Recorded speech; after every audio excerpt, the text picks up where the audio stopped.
வணக்கம் நண்பர்களே. இன்னைக்கு நம்ம ராஜநிலை சம்பந்தமான கேள்விகள் கேட்பதற்காக நம்மளுடைய திருப்பூர் ஜோதிடர் திரு சாய் காளீஸ்வரி அவர்கள் நம்மளுடைய ஆஃபீஸ்க்கு வந்திருக்கிறாங்க. வணக்கம் மேடம். வணக்கம் சார். இப்போ ராஜநிலை சார்ந்து அப்படிங்கும்போது மொபைல் நம்பர் அதனோட பார்த்து மாற்றும் போது அதனுடைய வளர்ச்சி எந்த அளவுக்கு இருக்கும் அப்படிங்கிறதையும் அடுத்தடுத்து வாடிக்கையாளருடைய கேள்விகளுக்காக அவங்களுக்கு பதிலாக நான் கேள்வி கேட்கலாம் அப்படின்றதுக்காக வந்திருக்கேங்க சார். ஓகே. இப்போ ராஜநிலை பிரகாரம் நீங்கள் மொபைல் நம்பர் நீங்கள் மாற்றுறீங்க அப்படின்னா அதுவே 100% உங்களுக்கு அதுக்கு நல்ல பலன் கொடுக்குமா? எந்த அளவில் வளர்ச்சி விகிதம் இருக்கும் அப்படின்னு சொல்லுங்க சார். அதாவது நம்மளுடைய ராஜநிலையை பொறுத்த வரைக்கும் ஒவ்வொன்றுக்கும் பெர்சன்டேஜ் கொடுத்துருக்கோம். அதாவது செல்போன் எண் மாற்றினாக்கும் 40%, அடுத்ததாக வண்டி எண் மாற்றினா ஒரு 20%, இப்படி நம்ம பெர்சன்டேஜ் கணக்கு பிரகாரம் நம்ம வச்சிருக்கிறோம். அப்போ ஒவ்வொரு மாற்றத்திற்கும், அதாவது செல்போன் எண்கள் நீங்கள் இப்போ மாற்றினீங்கன்னாக்கும் ஒரு 40% ஒரு மாற்றங்கள் கிடைக்கும். அடுத்து நீங்கள் வண்டி எண்களை மாற்றினீங்கன்னா ஒரு 20%. அதுக்கப்புறமா பார்த்தீங்கன்னா வீட்டில் இருக்கக்கூடிய நிலையின் அளவுகள், இதையெல்லாம் நம்ம ஒன்றன் பை ஒன்றாக நம்ம மாற்றினா மட்டும்தான் நம்மளுடைய வாழ்க்கை மென்மேலும் கொஞ்சம் கொஞ்சமாக வளர்ச்சி அடையும். சரிங்களா? அப்போ மொபைல் நம்பர் நம்ம மாற்றோம் அப்படின்னா அதனுடைய மாற்றங்கள் நமக்கு தெரியுது அப்படிங்கும்போது இதை முழுமையா நம்ம இது பண்ணணும் அப்படின்னா கட்டாயம் இந்த வண்டி நம்பரும் மாற்றணுங்களா? அவசியம். ஒவ்வொன்றா நீங்க இதுல இதெல்லாம் கரெக்டா இருக்குதா அப்படின்றது தெரிஞ்சுக்கிறதுக்காக தான் முதல்ல அதாவது மொபைல் எண் மாற்றணும். மாற்றினாலே உங்களுக்கு ஒரு மாற்றங்கள் எப்படி இருக்குன்ற விஷயம் உங்களுக்கு தெரிய வரும்.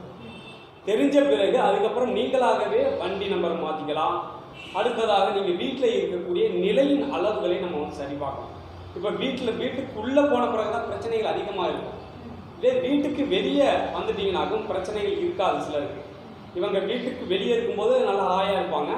வீட்டுக்கு உள்ளே வந்த பிறகு அவங்களுக்கு பிரச்சனை தலைக்கு மேலே அப்படியே போட்டு ரொம்பவே அவங்கள பாடா படுத்திடும். அதையெல்லாம் நம்ம வீட்டில் இருக்கிற நிலை அளவுகளை நம்ம சரி பார்க்கணும். அப்போ இதையெல்லாம் நம்ம ஒன்றன் பை ஒன்றாக நம்ம செய்யும்போது நம்ம ஆட்டோமேட்டிக்காக எல்லாம் ஒரு நல்ல மாற்றங்கள் கிடைக்கும்.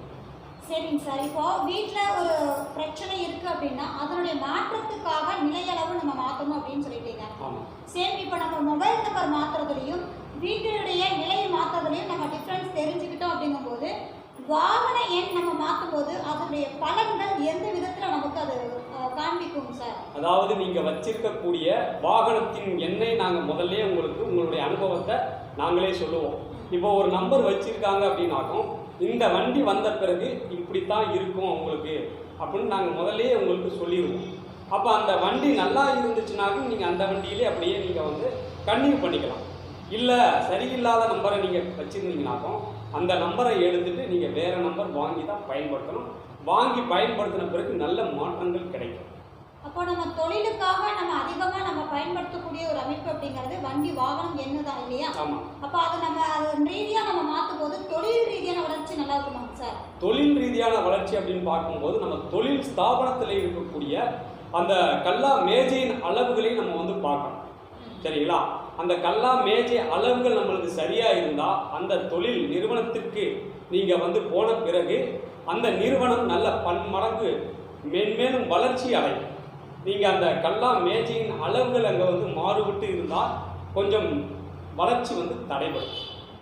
அப்போது இப்போ இந்த ராஜநிலை மாற்றம் அப்படிங்கிறதுல மொபைல் நம்பர் நம்ம மாற்றோம், நம்ம பயன்படுத்தக்கூடிய வண்டி எண்ணை நம்ம மாற்றோம், அதனோடு வீட்டில் இருக்கக்கூடிய ராஜநிலை அப்படிங்கிற அந்த அளவுகளையும் நம்ம மாற்றும் போது அதனுடைய வளர்ச்சிகள் நமக்கு கூடுதலாக கிடைக்குது அப்படின்றத நீங்கள் சொல்லியிருக்கீங்க. ஆமாம். அதுக்கு அடுத்து அப்படிங்கும் போது நம்ம பயன்படுத்தக்கூடிய எல்லா விதத்துலையும் நம்ம ராஜநிலைக்கு ஏற்ற மாதிரி மாற்றும் போது அப்படிங்கும்போது தொழில் ஸ்தாபனம் சார்ந்தும் நம்ம பயன்படுத்தக்கூடிய கல்லா மேஜை சார்ந்த விஷயங்களும் அடுத்தடுத்து அப்படிங்கும்போது முழுமையாக மாற்றினாதான் முழுமையான பலன்கள் அப்படிங்கிறது சொல்ல வரீங்களாங்க சார்? அவசியம். எல்லாத்தையுமே நீங்கள் ஒன்றன் பை ஒன்றாக நீங்கள் மாற்றலாம். எல்லாத்தையும் ஒரே தான் மாற்ற வேண்டியதில்லை. நீங்கள் முதல்ல செல்போன் நம்பரை மாற்றலாம், அடுத்ததாக வண்டி எண் மாற்றலாம். அது உங்களுக்கு எப்படி இருக்குன்னு தெரிஞ்ச பிறகு அதுக்கப்புறம் வீட்டில் இருக்கக்கூடிய நிலை அளவுகளை நீங்கள் சரியாக பார்த்துக்கணும். சரியாக மாற்றிக்கிட்டீங்கன்னாக்கோ உங்களுக்கு நல்ல ஒரு வளர்ச்சி கிடைக்கும்.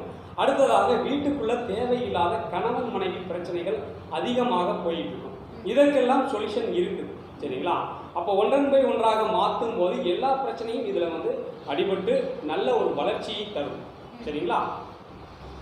சரி நண்பர்களே, இப்போ உங்களுக்கு சார்பாக நான் கேள்வி கேட்டிருக்கேன். நம்ம மொபைல் நம்பர் மாற்றம் மூலியமாக அதனுடைய மாற்றங்கள் தெரியும் போது அடுத்தடுத்த மாற்றங்கள் செய்து எல்லோரும் அவர்களுடைய வாழ்க்கையில நல்ல நன்மைகளை பெறணும் அப்படிங்கிறதையும் நாங்கள் தெரிஞ்சுக்கலாங்க. மிக்க நன்றிங்க சார். நன்றிகள்.